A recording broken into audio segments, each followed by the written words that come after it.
because it's much better for people to be expecting, things to be a little bit worse than how they actually end up being. You don't want people to say, oh man, I was walking and I didn't realize that walking the Freedom Trail means walking on a lot of cobblestones, and I wore heels and I was miserable the whole time. My ankles ached, right? Just be really clear. Like, imagine the person knows nothing and you just want to set that expectation for them so that they're going to be really happy, really prepared, really mentally prepared for the situation. Okay. So then the next thing you need to do is you need to price your experience.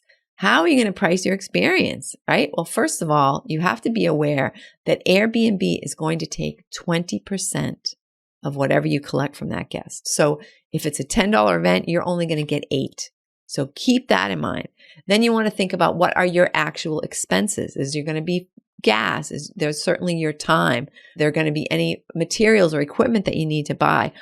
Are you going to, and I suggest this, and we'll talk about it a little bit more later, are you going to give people a little bit of a parting gift, something that they can take home with them, a little memento of this fantastic experience? So think about all those different things. Now you want to, in the beginning, you're probably going to want to, just like I recommend with your house, if you're renting your house, you're probably going to want to a little bit underprice it just until you start to get some reviews, so you get some great reviews and stuff, and then you're going to rank higher and you can certainly raise your price.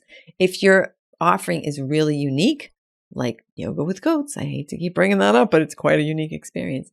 If your experience is really unique, then you can add a little bit of a surcharge. But there again, maybe you don't want to do that until after you've had a couple of guests in. And then you're going to have to find some way to have photos of your experience. So it's not like taking pictures of your house, right? You're going to need to think, okay, I need to do this myself and take some great pictures. And this is where the next great thing that you can do is, I highly recommend what they call in the restaurant industry a soft opening.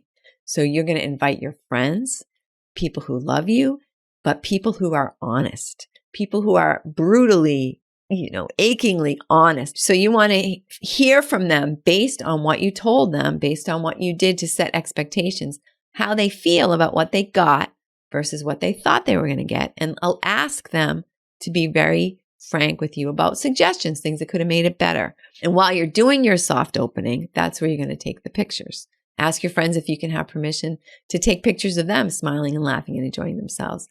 And also you're going to take pictures of, again, let's say you're making pasta, you're going to take pictures of a few of the steps in the process, like people laughing with flour on their faces or whatever, right? Something that's going to make the experience look fun and inviting and engaging to the person who's thinking about doing that. Okay. Oh, the other thing about pricing, sorry, just to jump back to pricing. The other thing you want to do, of course, just like with your home, you want to look at Airbnb, other experiences, possibly similar experiences. What are people charging for those?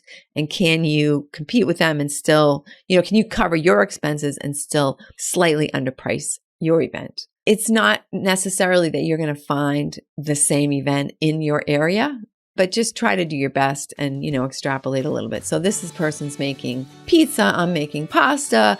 Kind of a similar experience, probably even similar expenses. So I think I can use that as a correlation. Okay.